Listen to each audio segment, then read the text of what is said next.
So I won the lottery. What next? Well, first I have to wait until it's 100% official and they do the drawing tonight. A mere formality because I got the winner. I got it. It's the way it goes. Alright. Now, because I'm announcing this so brazenly, I will have to go into hiding, obviously. Yes, change my name, facial reconstructive surgery, all that. Obviously, of course. But then you get into the deeper questions. What do you do after winning? Last I checked, 1.2 billion American dollars in the lottery. Well, obviously, first you gotta go get yourself a good lawyer. Probably a whole team of lawyers specializing in, taxes, wealth management, so on and so forth. And they're going to refer you to accountants and, I don't know, security people, real estate agents, yada, yada, yada, yada, banking people, so on and so on and so on and so on and so on and so on and so forth.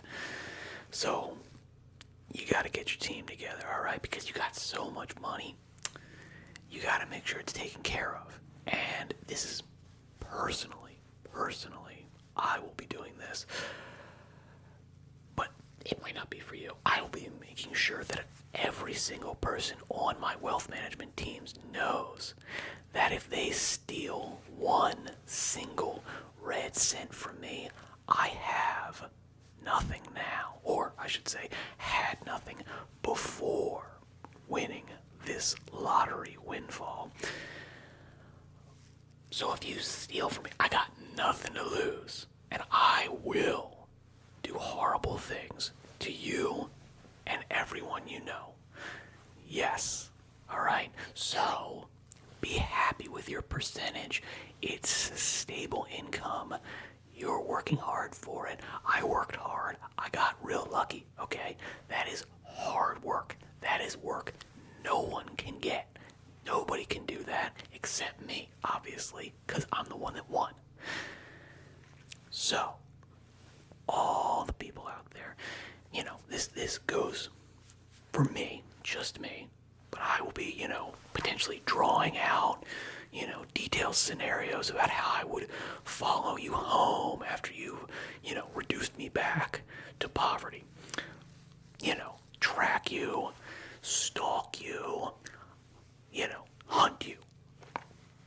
And then just have a very strongly worded conversation with you in your house while I, sharpen knives. Something like that. Use your imagination. Something along those lines will be happening in every single one of these meetings with my team, just so that, we're all on the same page, A vague disclaimer is no one's friend. So after you've got your team together, after I've got my team together, obviously we're talking about me, I'm the one that won. After I've got my team together, then do you ball out? Do you ball out right away? Do you go crazy? Do you buy some stuff? I'm not really a super material person, so probably not. Probably I do not go too crazy. But I did say to myself, you know what? I enjoy doing this. This is fun for me. So maybe I'll take $10,000 pocket change to me at this point, obviously.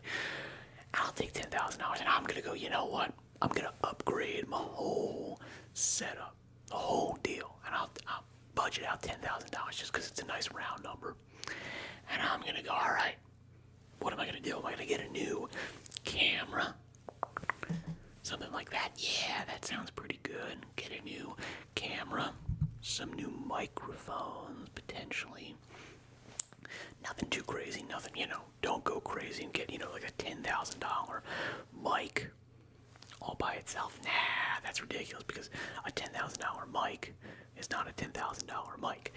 You've got $10,000 here, and then you gotta spend, what? another $2,000 on like preamps and cables and yada yada yada yada. And then you gotta probably spend, time or money, because time is money, on learning how all of these things work. I ain't got time for that. I'm rich. So you're gonna get together, a normal, reasonable, pedestrian level of audio-visual equipment. Although it did occur to me, you know what would be really fun? Get like the most expensive camera in the world. I think it's like $100,000, something like that. And that's just the body. It's not the lens too. So say you're gonna spend $200,000 basically on a camera. A camera that realistically would not fit where I am right now. It would literally not like there's a wall behind you right now. There's a wall. It would not be able to fit because I'm sure the thing's gigantic. So a film grade IMAX camera to film ASMR videos. That would just tickle me. That would just be hilarious. So potentially, but I think my better, more frugal self would probably step in and be like, no. Even though it's a money-making venture, because you can always rent that out. But still, I think it'd be a little rich for my blood initially, maybe later, but for right now, probably not. So yeah, $10,000 or something like that, and that's gonna take the course of a month or something like that. You reach out to people because hey, I'm one of the the upper crust now. I can have my people reach out to other people's people, and get in contact with those elites, and we can have conversations about, all right, hey, what would you do with 10,000? This chump change, that we just leave lying around on the table and forget about. I'm like, oh, I lost 10 grand. I'm like, it's in the couch cushion. I'm not looking for it. It's nothing. So what would you do with that? Upgrade your streaming setup, blah, blah, blah, blah, whatever. So yeah, maybe do something like that. The first big purchase I think I would get would be, a house. Nice house somewhere. Potentially, I would like to get something with land. Like, let's say 40 plus acres. Just because, everyone always says the back 40 acres, yada yada. I don't know. I'm sure there's some legal tax incentive for why 40 acres is a weird number that everybody uses. But I don't know. I think it's a decent amount of land. It's enough that certainly you could raise, you could have enough acreage to, just grow all your own food, which I'd be very happy with. I would definitely do that. And then essentially that would probably be the rest of my days, would be as a subsistence level farmer, using only the most sophisticated, nutrient dense producing food practices that don't produce food at scale. You're never going to be able to feed a lot of people with this kind of stuff, but all the stuff that you're producing is of the highest quality, and therefore the most nutrients, and because obviously I'm going to be eating it, and therefore I should feel my best. I deserve it. I earned it. I won the lottery. So that's not going to take up the full land acreage. Not at all. I think a small, relatively small, manageable garden would be able to do that, set me up, and, my future family, very well, no problem. Then I figure the rest of the land goes wild. I think I can get tax credits for having unmanaged wildflower fields and so on and so forth. And again, I'm rich. I'm going to take advantage of these government loopholes. Obviously, I've got the accountants. I've got the tax people. I've got the people with the know-how that can set these things up. So, of course, I'm going to take advantage of that, obviously. If you don't want me to, close the loopholes. Go vote for it, poors. You're not going to do it. You're working for a living. Yeah, right. You're not going to be able to take off work to go vote. No way. Anyway. So, I think the rest of my stuff is going to be, yeah, wild. So that I can go around, hike. It's kind of depending on where it is. Like if it's in the mountains, obviously hiking, great. I would love to be able to go out and sort of like hunt on my land, even though I've literally never hunted in my entire life. The aesthetic of it is very appealing to me. I enjoy the idea of it. So I think I would probably be incredible at it. Just because, again, I've thought about it 2 or 3 times, so guaranteed I'm gonna be a crack shot. The best.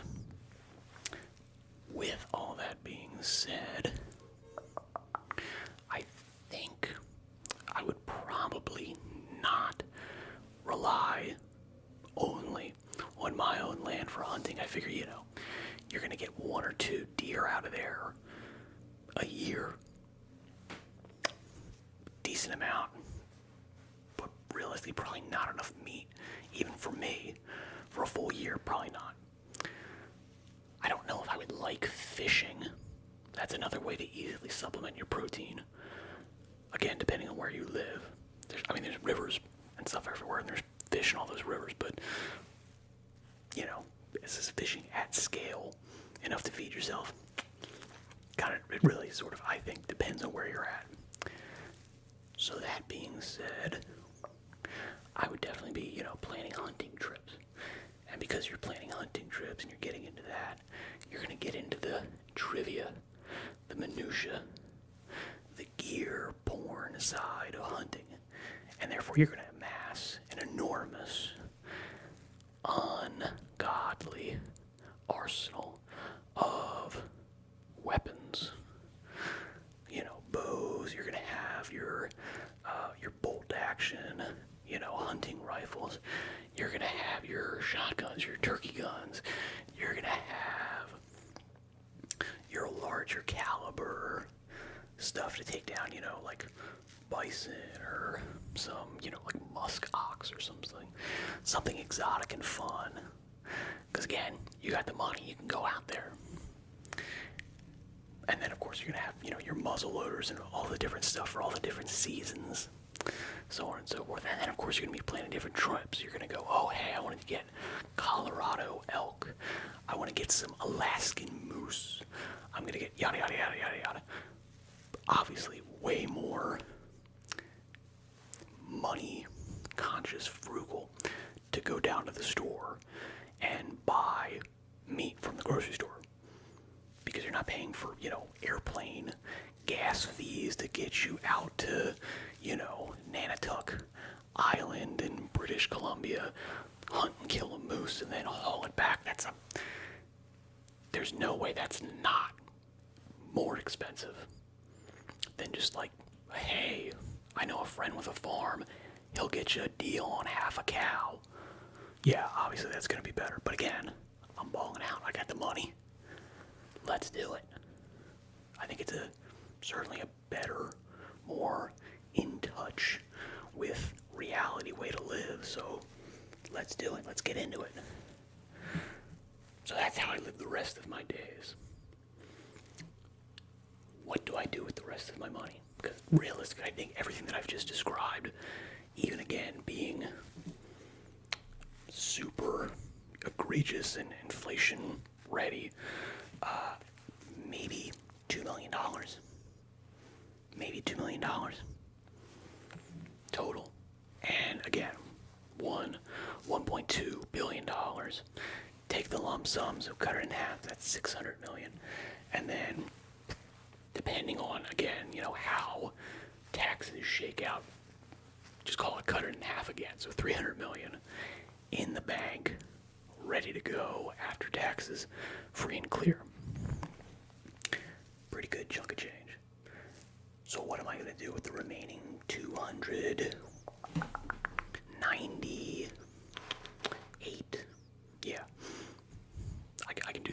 minus 2. Come on, yeah. $298 million. Probably I'm just going to invest it. I'm probably just going to put it in super conservative, S&P 500, super mega conservative, small, low, but like really stable, secure returns. And then maybe I'll take like, 5-10 million and just be like, all right, that will allow for weird, crazy, whatever. If I see some opportunity, somebody comes up to me and goes, hey, look, man, I need X amount of dollars for the new hot thing, or oh man, you want to get in on the ground floor of the new Bitcoin. Maybe, sure, again, $5-10 million. Not really gonna break me if I lose it. So you can afford to be a little bit cavalier. But again, I essentially just won generational wealth. Like, my kids are set. My kids are 100% set. Now, depending on how I raise them, they might be completely spoiled pieces of crap. And therefore, will get nothing. I will give everything to charity. They can die in a ditch. Screw them. But assuming that I raise them correctly, they're going to be set. They can do whatever they want, live a life of leisure, and still, no problem. Even if I have like 10 kids, all of them will live very well for the rest of their days. Their kids, on the other hand, will probably have to get a job. It probably won't have to be incredibly high paying for them to still maintain a style to which they have been accustomed. And certainly, that kind of generational wealth, they will have gotten into the best schools. They will have rubbed elbows with the upperest of crusties. And therefore they will have the connections to move into whatever business they want, get lucrative consulting gigs with whatever, whoever's. Maybe some of them get into politics, I don't know, whatever. I'm not that ambitious, so I'm not going to be setting up a, Kennedy-type situation. But I could see it happening. If I have some kid who's, really got, a chip on his shoulder, sets up something like that, sets up a political dynasty, whatever. I'm not looking forward to it, but if it happens, so be it. I'll pay it forward, whatever. So again, 298, let's call it 200, we'll call it 285 million in super conservative, securities. I don't know. I'll have to, again, I've got a team who I've scared to death to advise me on these types of things. So, we'll get it together. That'll be good. I'll be set for that. And then you figure that's going to grow. Do I stay in America? This is a good question, and it's one that I don't really necessarily have an answer to. Because I don't know how the next couple years are going to shake out. I'm not sure. I'm not pessimistic. But I'm not really sure how the world is going to be in the next 10 years. Certainly America. There are some places that are probably going to stay relatively the same. Japan comes to mind as a nice spot to move. It does destroy the whole idea of having land and, hunting for a living. You could potentially still get enough farmland to grow your own food, but I don't know. If I were to do that, I'd probably open up a distillery and just do something like that. okay, hey, like I'm gonna make Japanese rye whiskey for the rest of my days. And it'll be like Japanese whiskey, which is like very much like a scotch. But it'll be like it'll be the new thing. That's a possibility. Again, I got the money to sink into it. No problem, right? Yeah, easy. I can do that, what, $10 million to start up a, boutique distillery. Easy. That's like using like the best, most premium materials, plus marketing, plus all this kind of stuff. I think 10 million would cover it, no problem. And still got, 250 million at this point in the bank. Like I gambled some away, I don't know, whatever. But yeah, so I still got tons of money. That's a possibility. Where else would I go? Europe is a little bit weird now. Georgia, I've heard, is really nice for rich people, but again, European situation being what it is, it's a little unstable. I don't know if I trust it with that kind of money. Obviously now I'm one of the elites. I can kind of bank a little bit on some of that elite, benefits coming my way, which would be nice, but again, I don't think it's stable. I think that stuff's probably going to go away, potentially in like a revolutionary sense, but yeah, people are not going to stand for that forever, and it's going to be a problem. So I don't know if I want to align myself 100% with them. Granted, you got that money, it doesn't matter. You can be an ally of the oppressed as much as you want. If you've got a couple $100 million in the bank, you're getting your head cut off with everybody else in the town square. Doesn't matter what you were saying, what you were doing. It just matters that you are one of the elites, which means oppressors, which means acceptable targets. Which is the potential reason I would get out while I could. Again, we'll think all this over. I've got the time. I've got the money. What do you think? What should I be doing with it? I think I covered all the bases, to be perfectly honest. If in the future you also win the lottery, feel free to use this as a primer. Should you be as lucky as I am, so you'll be hearing from me again very soon. Thank you for your time.